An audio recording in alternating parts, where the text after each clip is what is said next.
Hey everyone, welcome to the Smart Economy Podcast, a production of neonewstoday.com. I'm your host, Dylan Grabowski.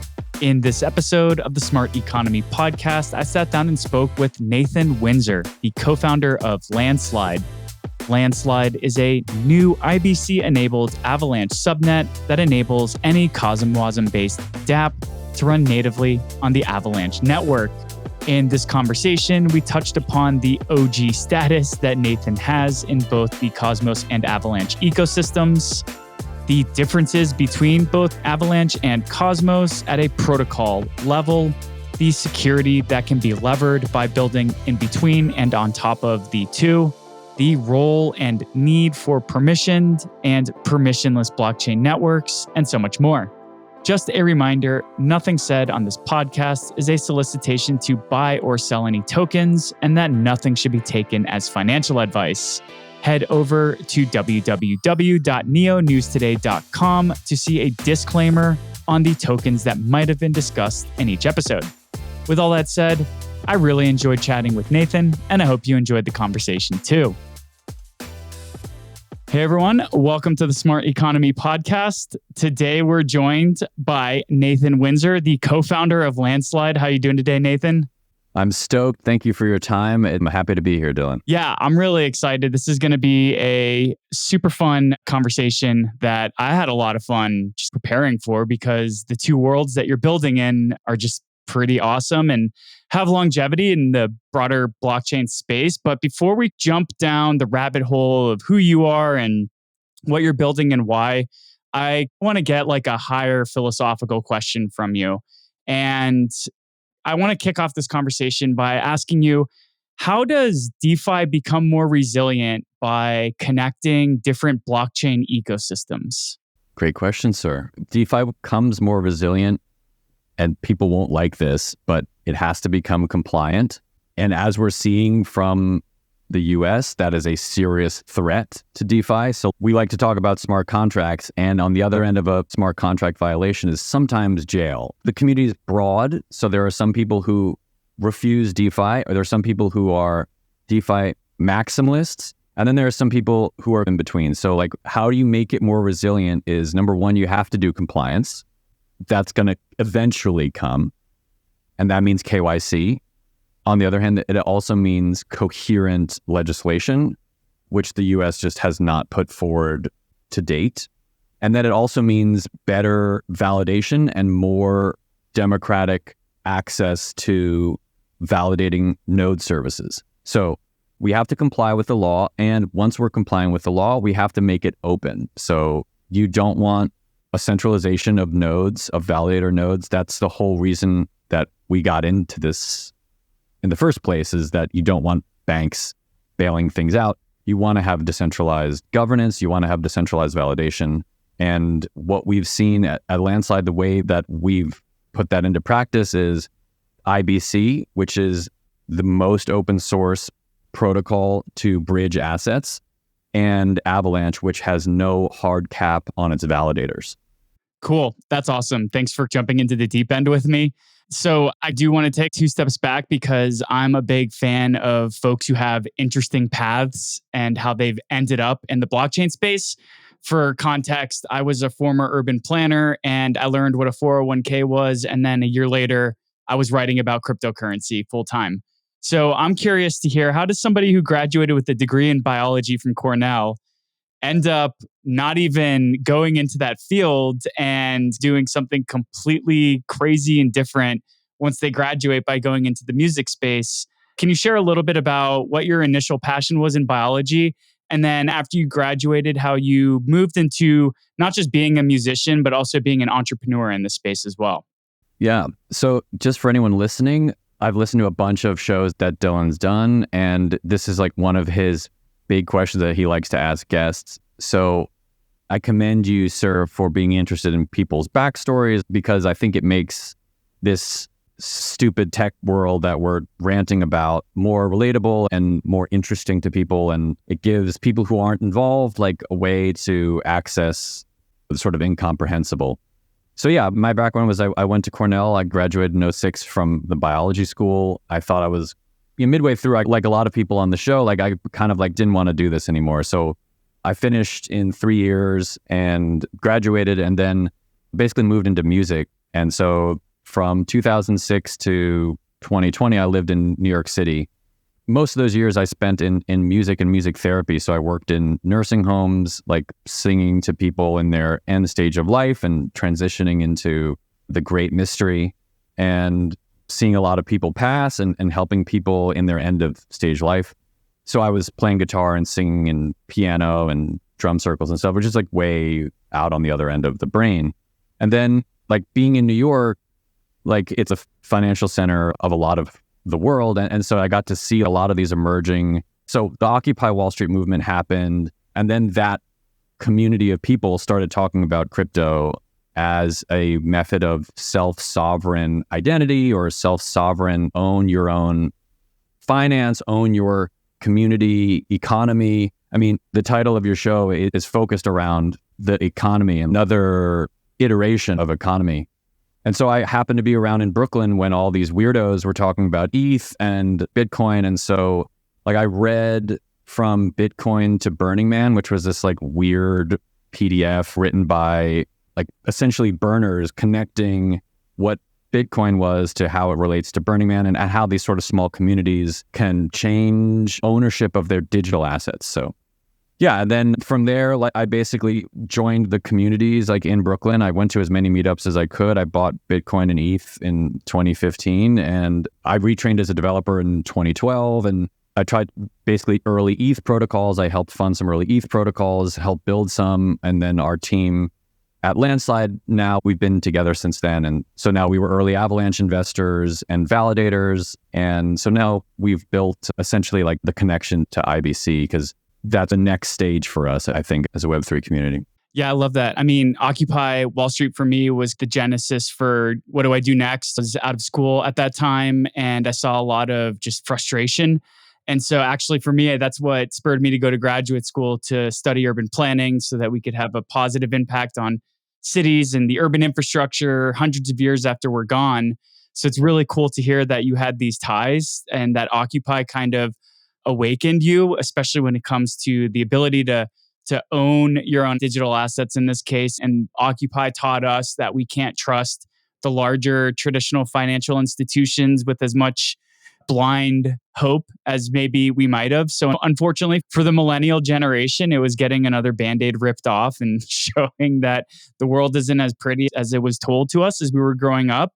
But I think that's really cool. And so you bought ETH, you bought Bitcoin in 2015, and you were a coder for maybe about 3 or 4 years before you bought these first digital assets. I got into the space in 2017, and I remember around 18 is when the Cosmos SDK was coming out, and folks were leaving the ecosystem I was covering on a day-to-day basis, the Neo ecosystem. We had one project leave to build a decentralized exchange in the Cosmos verse. So when did you first come across the Cosmos SDK, the Cosmos ecosystem? Was it around the same time as Avalanche? And what made you decide which one to build in first, I guess might be the best way to phrase it. So my background is mostly coming from Cornell on this. So the Cornell blockchain group, which is where all of the Avalanche stuff comes out of, like early on, like in 2016, 2017, around that era, Dr. Searer, Goon, everyone calls him Goon now, who co-founded Ava Labs along with Kevin Seknicki and Ted Yin. These guys early on in Cornell, he was a professor, and they were running a domain called Hacking Distributed. And so as these ICOs, like you mentioned, like there was the Atom ICO and the ETH ICO, and Hacking Distributed, led by Goon and Kevin and some other researchers who would later go on to build like Mev stuff, Flashbots, Phil Diane being one of them. These guys were the nerds in the basement that were just like publishing these blog posts that like, maybe we shouldn't like have delegated proof of stake as a validating mechanism because it's like a beauty pageant contest and you could bribe people. And so they would have these opinions about the space that they'd publish as academics that I would read constantly because I was still involved with the Cornell community, and be like, oh, these guys are like geniuses. This is obviously like they're providing math to support it. They're providing logic. And these people are not shilling something that's like vaporware. So then when Cosmos happened, Jaquan, who was one of the founders, Ethan Buckman and Jaquan was a student of Goon's. And so their implementation of Tendermint was influenced a lot by Goon and the work that they were doing at Cornell. But Obi-Wan training the other Jedis, there's a lot of overlap there. And so just as a weird sort of side patch on this, Tendermint consensus is the consensus that's used in Cosmos. It's used all over the Cosmos stack. And Tendermint consensus is deterministic. And Avalanche consensus is probabilistic. And what that means, like Mr. Rogers' version of this, is determinism it's like 100% that you know something deterministically. And probabilistically as well, it's like you're taking 99.999% sure. And so those certainty trade-offs have downstream effects.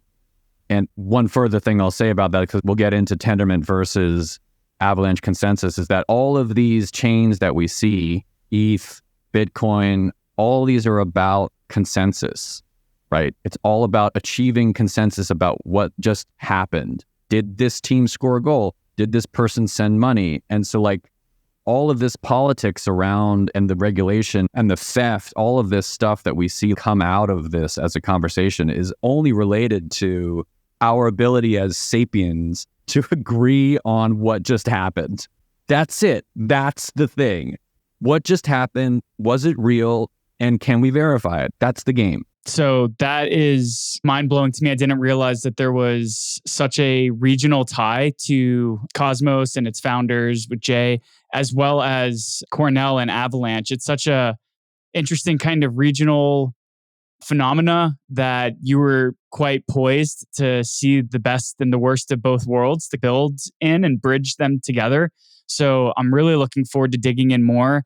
I appreciated that you were just talking about the consensus mechanisms. And for maybe the listener who's not aware, I just want to ask you two more Eli 5 high-level questions about both of the different networks so that as we're talking about them and using phrases and concepts and words that maybe the listener who's first hearing about both these ecosystems for the first time can keep up.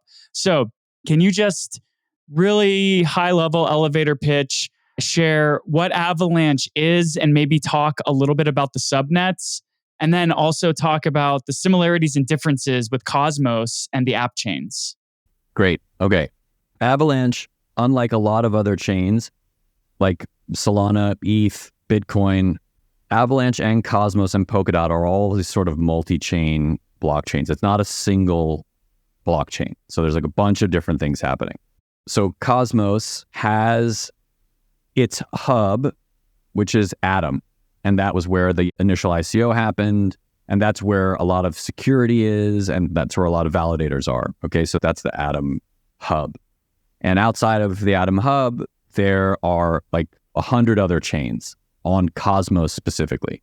So, and just so we understand means in terms of money, so last month, in the last 30 days, there's been $2.1 billion in volume just on Cosmos that is secured by IBC. Okay, so in 30 days, 2.1 billion in volume. And in the last 7 days, there's been like 627 million in IBC volume in the last 7 days. And you could see this on Map of Zones. You just Google Map of Zones and you'll see the zones. Each of these Cosmos chains are also called zones. And you'll see them interacting planets and an ecosystem. So that's really big news because that means IBC is like a transformative technology. And it also means as you secure more and more money, it becomes a national security issue, right? It becomes a national security technology. It's not just, oh, we're bridging meme coins. We're bridging sovereign assets, and it could be used for stuff that's permissioned, right? Like banks want that. So Avalanche is very similar to Cosmos in that you can spin up millions of subnets. So the future of Avalanche as we know it will be like basically millions of subnets. Each of them can be secured by their own validator set. And the reason is because not everybody in the world has the mandate to validate public blockchains. And that's just reality. Like Bitcoin maximalists can have an argument about it, but JP Morgan is not going to validate right now, blockchains. They would rather have an ETF and have it custodied by all the words. You just have all the financial words. That whole chain of events has to take place, but it can only take place if they run their own validators, if their own relayers, if they run their own infrastructure. So that can happen on an Avalanche subnet. Can also happen on a Cosmos zone. We see right now in adoption, JP Morgan, Citi, T. Rowe Price, SK Planet, a lot of mainstream institutional banks are creating Avalanche subnets. And the reason they're doing this is because they can control in and outflow and they can control KYC. So that's the sort of general overview of Avalanche and Cosmos. They're really similar in shape and in like ideology, but they have different downstream effects because of their consensus algorithm. Yeah, thank you so much. It's really cool. If anybody's been listening to the Smart Economy podcast, especially since maybe June of 2023, a handful of our guests have dropped Easter eggs that these banks and these financial institutions, they've been quietly building over the past few years. And they might not be releasing press releases or showing the work that they've been doing in the Web3 space, but they have been here. So it's really exciting to hear that maybe even you firsthand or some folks that have been helping these institutions learn their way around at least subnets when it comes to Avalanche. And I'm sure that there's more out there that they're doing that we're not even familiar with. So I'm curious to hear then, would you consider Landslide to be more of an Avalanche team masquerading in the Cosmos world? Or would you be more of a Cosmos team wearing a Cosmos shirt in the Avalanche world? Are you like a perfect meld of both or something completely different? How would you describe that? Great question. I just wanted to give a big shout out to the Avalanche team as a whole. They've been extraordinarily helpful to us. Morgan Kropetsky is their head of institutional sales. John Wu as the head of BD has been great. And obviously Goon, Kevin, and their technical team, Stephen, Lucian, Patrick O'Grady. These guys are pushing the sort of razor's edge of where things are in terms of technical capabilities. And so, yeah, like big shout out to Avalabs. We're more like of Avalanche friendly folks, primarily first. So if you imagine in your head, like each of these Web3 ecosystems communicating with one another, we're like the bridge into and out of Avalanche for IBC specifically. So that means as IBC expands just out of Cosmos, fish coming out of the ocean and these different ecosystems communicating with each other, there's an entry point into and out of Avalanche, and we aim to be that. So I'm curious then, because earlier in our conversation, you were really extolling the virtues of IBC as a new kind of network. And one of the conversations I had in Washington, D.C. 2 weeks ago was, you've touched upon this as well, that this does become a national security issue if you ignore it. This is almost like banning crypto and blockchain networks in the US is almost like saying we don't want to be a part of SWIFT in 1970. So you were talking about IBC being this new, really powerful kind of protocol. Is this on par with what the next iteration of kind of intercontinental, intergovernment rails is going to be like? Is IBC the solution? Is it part of it? Where does it fit into this new paradigm that blockchain networks are creating where we're going to eradicate SWIFT and instead have something completely new, bigger, better, faster, and more accessible? As a whole, SWIFT is being basically sunset. SWIFT has also been hacked by state actors, right? So you can Google, you can take a look that, I'm not going to name them, but you can Google who the state actors are that are making the attacks on SWIFT. They are people who are not included in SWIFT. So there are obviously economic incentives for them to destroy it. That being said, other big financial instruments that we've used to underpin other asset classes like LIBOR, which is the rate at which banks can lend money to each other, these are also being reevaluated and they're basically being sunset as well. I encourage listeners, if you don't know what LIBOR is, it's LIBOR. Basically, it's a multi-sig. LIBOR is like a multi-sig, 15 banks, and they measure how they're going to basically lend money to each other. So that is going on. And then meanwhile, China is issuing its own central bank digital currency. Apparently, Argentina now wants to get onto the US dollar and also Bitcoin. El Salvador's in that boat. And then when you squint back from these things, each sovereign nation wants control over its own money supply. And Bitcoin, in the initial Genesis block, said this was the reason that it was formed, which is chancellors on the brink of bailouts for the second brink of bailouts in 2008. And so this is why we're even here. So why we're even on this podcast and discussing this stupidity is that the financial systems have failed over and over and over and over again. And that's because we can't verify their ledger. That's the thing. So if we have a larger verifiable ledger that's faster and other people can participate in, that will help solve a lot of these issues. That's why Bitcoin started. Yeah, so your question is really about national security, and banning crypto outright is a terrible idea because it's like banning us from the SWIFT protocol in 1970 before this was even a thing. It's a terrible idea. Regulation by enforcement, no one wants this. No one who understands the tech wants this, and no one who understands the security implication wants this. So what do? Like, you have to either lobby people, like BlackRock is obviously going to push the Bitcoin ETF and it's going to go through, and then the ETH ETF will happen, and then these assets will go into people's retirement funds.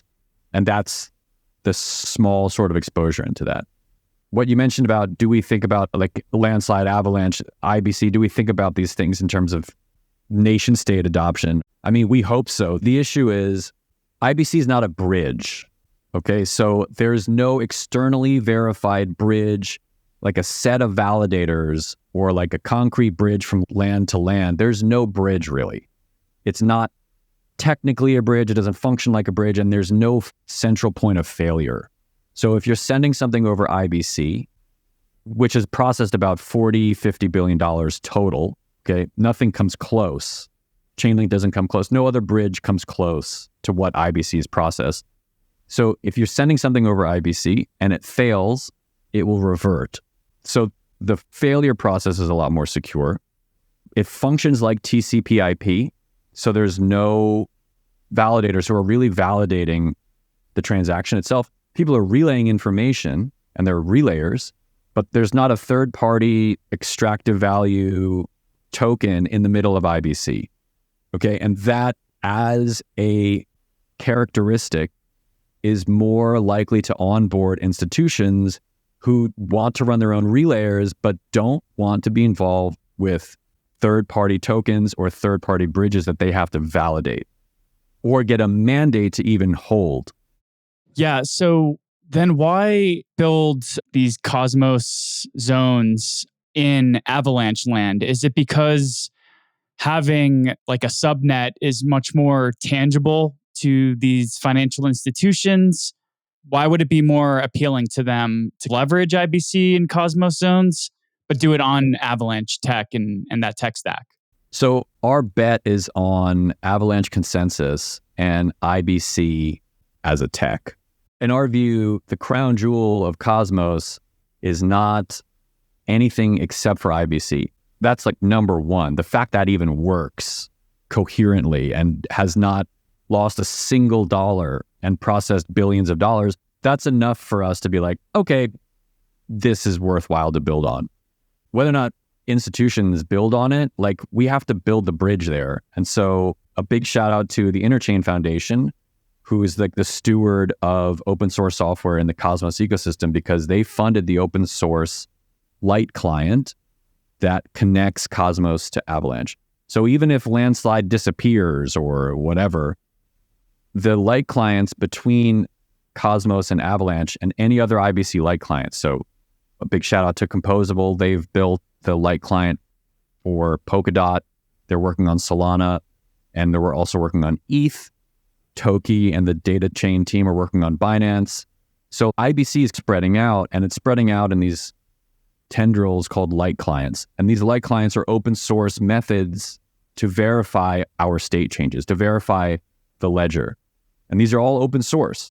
Our bet is that as IBC goes up against externally verified bridges, Chainlink, Axelar, Layer 0, Wormhole, these externally verified bridges go up against TCP/IP, and in the long run, it's a race to the bottom and a bet on security. And what's the purpose of the light clients? Is that essentially just to communicate the state between each of the two chains? Yep. It's also to prevent spoofing, right? So each light client has its own ID. So that way you're sure if you're sending something from Cosmos to Avalanche, like a token, you can be sure that the state of your wallet changes as you send it to another chain. Just to be clear for the nerds out there who are going to come for me, is that there are two layers on IBC. There's a transport layer, which is transporting the message. And then there's this application layer, which is transporting all the other logic. So token transfers, wallet balances, DeFi protocol. And then the next stage of that is like what the intent of that packet is. So how many folks do you have at Landslide working on? Is it safe to say it's a bridging solution, or is there's more than just that? It functions like a bridge, but it's not a bridge. So it's basically like an interoperability protocol. Got it. How many folks are on your team? We've got 7 people on our team. And what's the breakdown like? Is everybody kind of a jack of all trades, or do you have like a Avalanche expert and an IBC expert? And Great question. Everyone is mostly developers right now. So I'm the jack of all trades. And our other developers, like our CTO, he helped contribute to Evmos when Evmos was the artist known as Ethermint in 2018. So he's an old school Cosmos dude, but he's also very well schooled in Avalanche. A lot of our team is just building Go code. I'll share with you a bit about where we are in our tech stack. So the IBC Lite client, which was funded by a grant from the Interchain Foundation, that's completed. And now it's headed to an audit at Halborn. And that should be done basically around April 1st. That is going to be in test. So we're in testnet now. And because we're not doing a public sale for compliance side reasons, we have a lot more tokens to give out to people to incentivize users to bridge assets from Cosmos or Polkadot or Binance. Any chain that's connected to IBC, we're happy to give out tokens to. Our testnet's open. People can go to the website and sign up. And we're going to be in testnet for a while to encourage users to bridge assets over and interact with. Basically, we're throwing a party between Cosmos and Avalanche and Polkadot users, and as many users as we can get so that they all meet each other and the dexes start talking natively to each other. So Osmosis assets will be natively on the Avalanche Trader Joe DEX or the Pangolin DEX, or the validator protocols, like the liquid staking validator protocols like GoGoPool on Avalanche and Stride on Cosmos will start talking to each other natively. And so this is like a party, and we're encouraging users to throw the party, and we're giving them tokens to do that. Yeah, you mentioned you threw a dog whistle out there that I want to just double down on, and you brought up Ethermint. So just right now, Landslide is in testnet and the contracts are still under audit, but Ethermint is like an OG project that was trying to create like a light client that can make it easier to operate between the EVM and the Cosmos worlds. So I might have gotten it wrong. I'm not a dev. So could you just like quick Eli 5 what Ethermint is so that the folks listening to this can just get a sense of the weight that is thrown around when you're an OG building on that project and now building something like this? Sure. Well, it means that our CTO has been involved in the tech stack for a really long time. Since like 2018. Since 2018. And if people are clamoring for the trust but verify, we can provide our PRs if someone wants to figure out if we're telling the truth about that. Evmos is like Ether and Cosmos. And so what it's trying to, they are an EVM. So like they've brought the Ethereum virtual machine into Cosmos. They aren't bridging assets per se.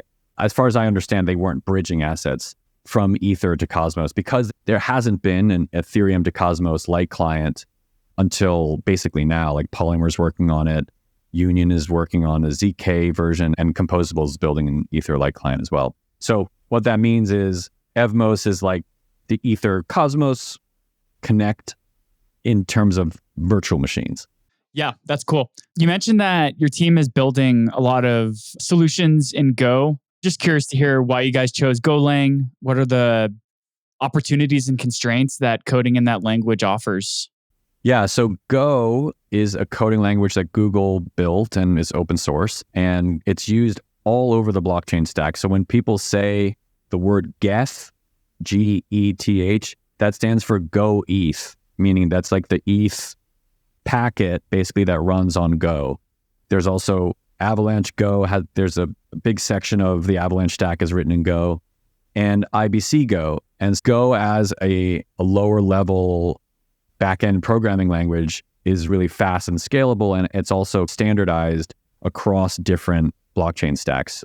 So the reason we opted for that is because it's used everywhere, and it's like English. It's used everywhere on the clients. Is it super composable in the sense that you can copy and paste, or is it just you've seen this in another ecosystem, so you have an idea how to build it and it's much easier to build from scratch? Yeah, it's composable, absolutely. Cool. At the risk of opening a can of worms, we spoke earlier about regulations and the impact that regional regulations can have on builders and blockchain networks within a geographic jurisdiction.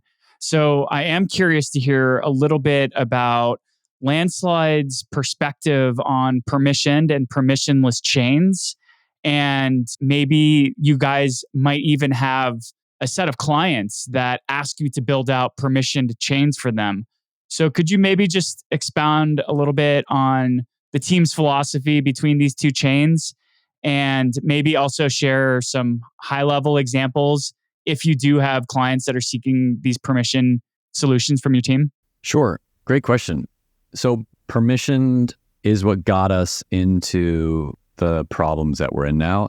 And that argument is correct. We don't like that, but Celsius, FTX, these type of things gets us into the permission problem. Because if it's not your keys, it's not your coins. And that just opens a big door to the insanity. On the other hand, permissionless, like Luna, Terra, Collapse, that was permissionless. And it was a permissionless scam, essentially, that was hard to unravel for the average person. So on both sides, people got shanked, right? It doesn't matter if you were permissioned or permissionless, if you can spin up garbage or if you can steal people's keys. And so those pieces of reality are hard to swallow. On the other hand, from a regulatory perspective, you have to have permissioned nodes. You're just not going to run a business on that. Like, you can't. So if you exist in the US and you have a financial mandate, like, they have a gun to your head saying, you have to do this. If you don't do this, we're going to fine you and put you in jail. It's a real simple game there. So whatever the government is telling the institutions, you have to run a purple node. If they're telling you that, you have to run a purple node. It doesn't matter what ethics you have about it, what your personal opinion is, you have to do that. The people that will win that battle are those who can provide the infrastructure to do that. We think that's IBC. We think that's Avalanche. That's our thesis about it. The people who have the institutional clients are really on the BD side of Ava Labs. They're the ones who are doing Fidelity, T. Rowe Price, Citibank, JP Morgan, and then all the host of video games on the top of that, right? SK Planet, Shrapnel. There's a big Ukrainian studio, a game studio, Off the Grid, that's coming out. That's like obviously a brilliant game, but the games don't want to get their traffic and their users mixed up with permissionless chains. It's naive to think that over time. It just won't work. So yeah, the big clients, I'd say Ava Labs is doing a great job of closing. If you look on the Cosmos side, DYDX is a massive client that has open sourced all their work. To give you an idea, in the last 7 days, DYDX processed $33 million.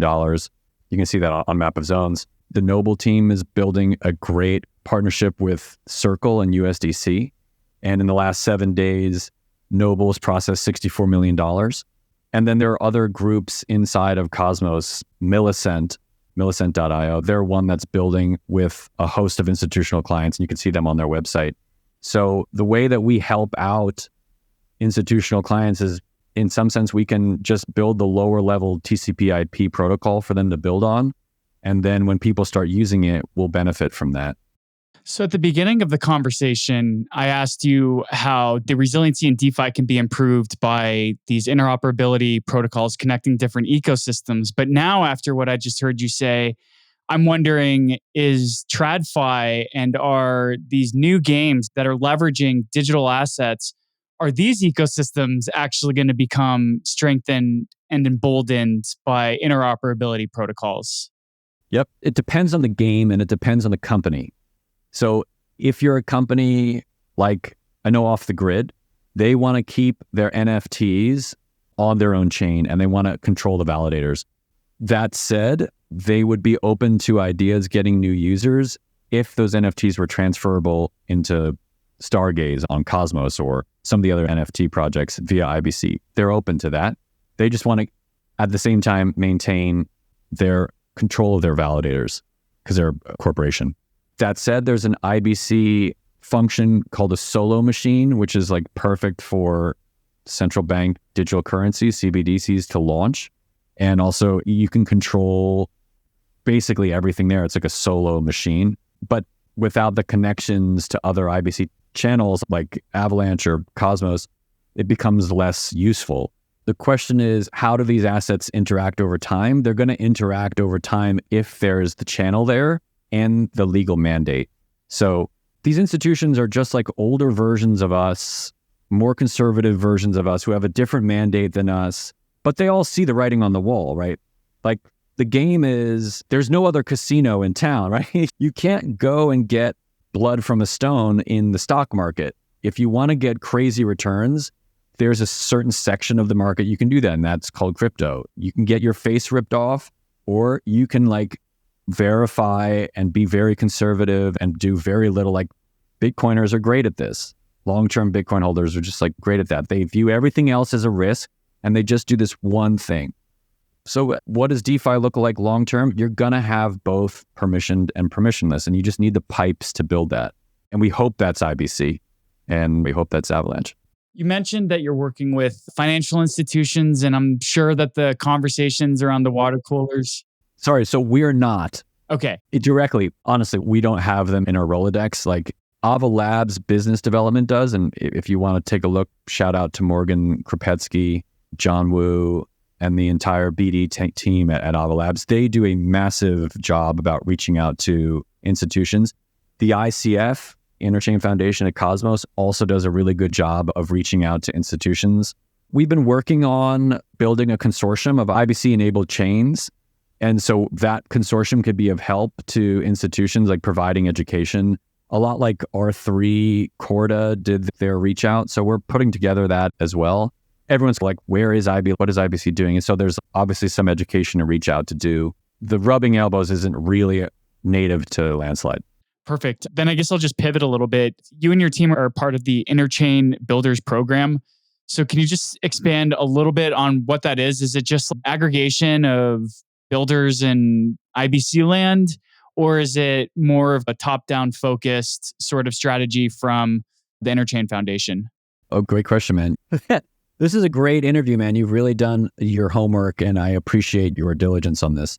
So the Interchain Builders Program, we were selected as a Q3 participant. You can Google the Interchain Builders Program. It's free to enter. You basically apply, and you get added to a group of similar builders who are building in the Interchain. Interchain has mostly been focused on Cosmos, but that's expanding, obviously, as IBC goes out. So it's been a community from the ICF and also other Web3 business owners who can share diligence reports on investors or deal flow in terms of your fundraise. The team there, shout out to Gnome and Steph Sprins at the ICF. They've done an enormous helping startups like with their go-to-market strategy, with feedback on their tech, with feedback on networking. A lot of this stuff in Cosmos is really, and Web3 is really getting a community of people that you can trust but verify is also really valuable. So the Builders Program has basically been like a small version of a cohort. They help you with some of the basics. Yeah, that's really cool. Something else that I was curious to hear a little bit more in what you were saying in your previous response to my question is, are there any kind of like ways that you and your team have contributed to either IBC land or Avalanche land using lessons that you learned about building this quote unquote bridge between the two? Maybe like you found a defunct piece of code that because you were trying to connect IBC to a subnet, that this is now something that you and your team were able to raise the flag of awareness on and state, hey, this is a new issue that we found because we're doing this unique type of bridging two ecosystems. Have there been any examples of things you've learned about the other chain because you've been connecting another chain to it? There were no like bugs, undisclosed bugs that we didn't report, and there was never a up the chain of command. That never happened. We've been working on this on the light client basically all year, and here's where I get to shout out to the Strangelove team. Strangelove is one of the stewards of the Cosmos space, and they've been helping us all year. Shout out to Jack Zampolin and Andrew and Alex on their team there. They've been enormously helpful to us from the Cosmos side and explaining how IBC Go and how the relayers function. So we've had weekly stand-ups with them. And from the Avalab side, their team, Lucian and Stephen in particular, and Patrick O'Grady have been enormously helpful communicating between those two languages. That said, the interesting thing, we didn't find a bug, but we've solved an intractable issue, which other teams have tried to solve, which was how do you make Tendermint communicate to Avalanche consensus? Because they're two different consensus algorithms, and we've solved how to do that within the IBC Lite client.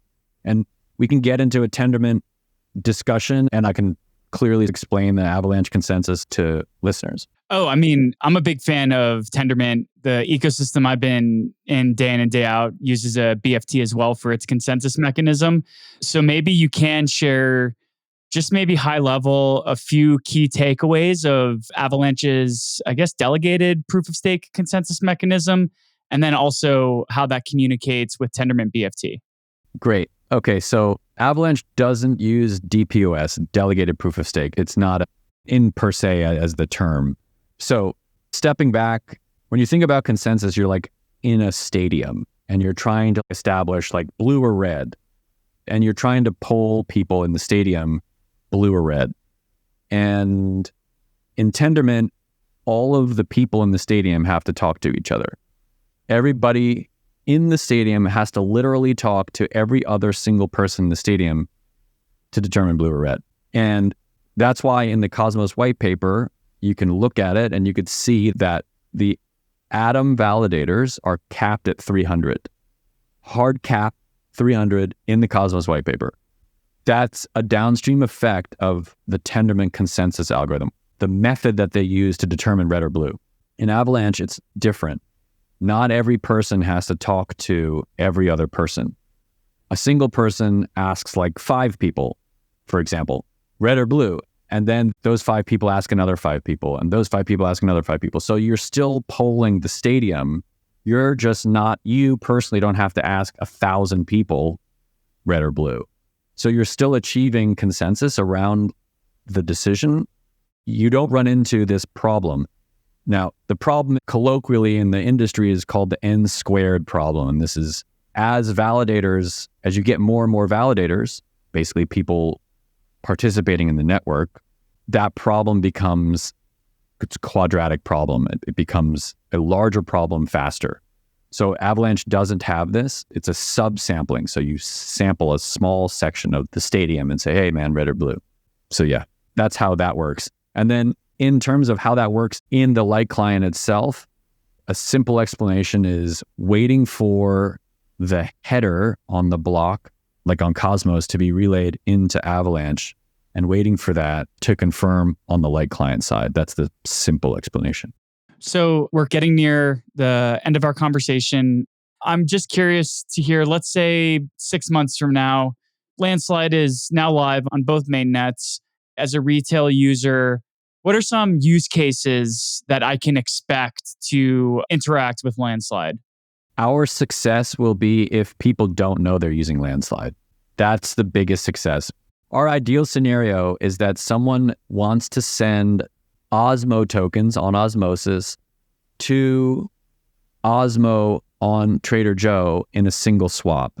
And Landslide tokens are just abstracted from that, so that when that transaction happens, they send tokens from Osmosis and they show an intent in the transaction, which is a UX that's going to be on Osmosis.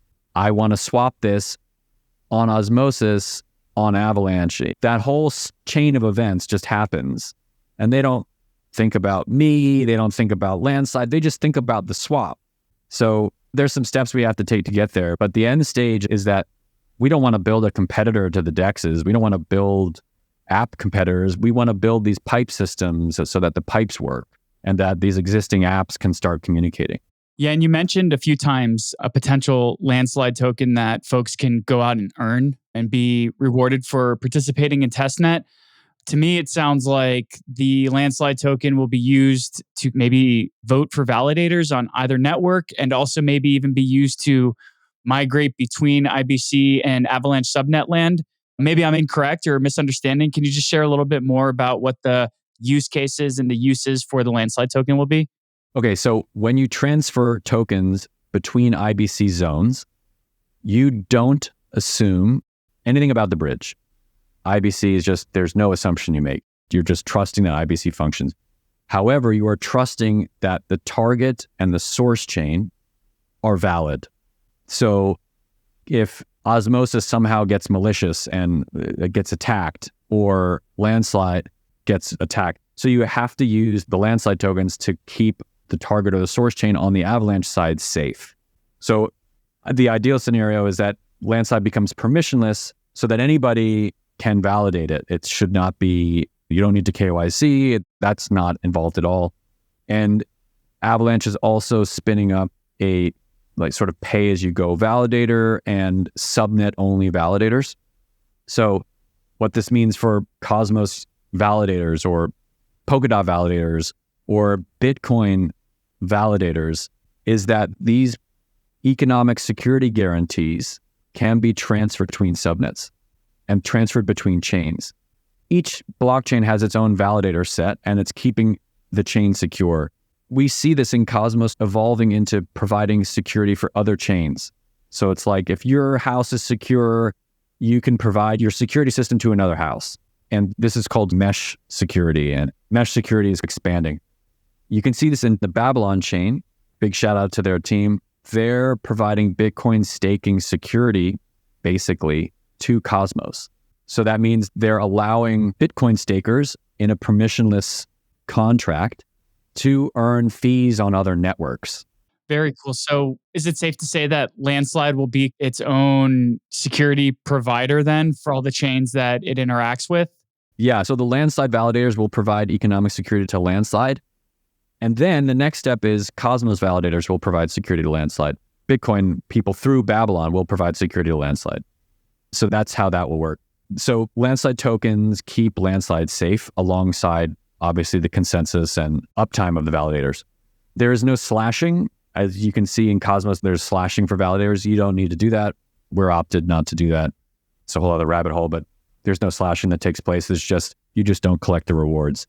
So yeah, the short answer to your question is, yes, we're offering users tokens for performing exercises like, bridge Noble to Avalanche and back, bridge Osmo from Avalanche to back, like spin up a permissionless chainlet on Saga and bridge that on Avalanche, build a generalized abstraction layer on Burnt and bridge that to Avalanche, bridge tokens from Composable, like bridge Polkadot tokens from Kusama from Composable into Avalanche and back. So this is just like getting people into the Monopoly game of how the players and the moves work. Awesome. And you guys mentioned that your contracts are under audit right now, due to be back in April. So I'm assuming maybe when mainnet is probably sometime middle of next year. If I'm right, let me know. If not, what else is on the roadmap? Yeah, great question. So Halborn is auditing our IBC Lite client. Oak Security, shout out to them, Cosmos-focused security firm. They're auditing our Cosmos client, our Cosm-Wasm VM. We also have an EVM. And so all of these pieces are being audited, but as long as they're in testnet, they're considered safe. And that's the other piece of paying people in the tokens, is that they're going to be able to perform some feedback for us on those packages. So yeah, mainnet is probably April, May, somewhere around there.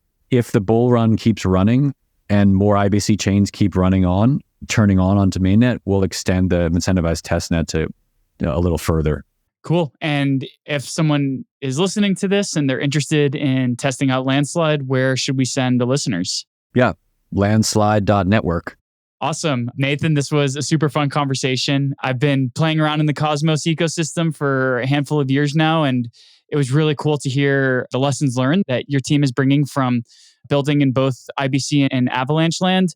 And also really cool to hear just the Cornell ties and how you ended up in both of these ecosystems. So I want to thank you so much for taking the time to come join us on the Smart Economy podcast today. It was a fascinating conversation.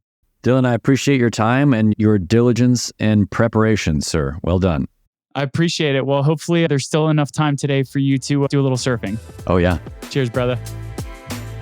Well, what did you think of that conversation? I thought it was fascinating to hear about the connection to Cornell that both the founders in Avalanche and Cosmos have, and that Nathan seemed like he was poised to be in the right place at the right time. It was also really interesting to learn more about the strengths that an Avalanche-Cosmos bridged landscape can yield.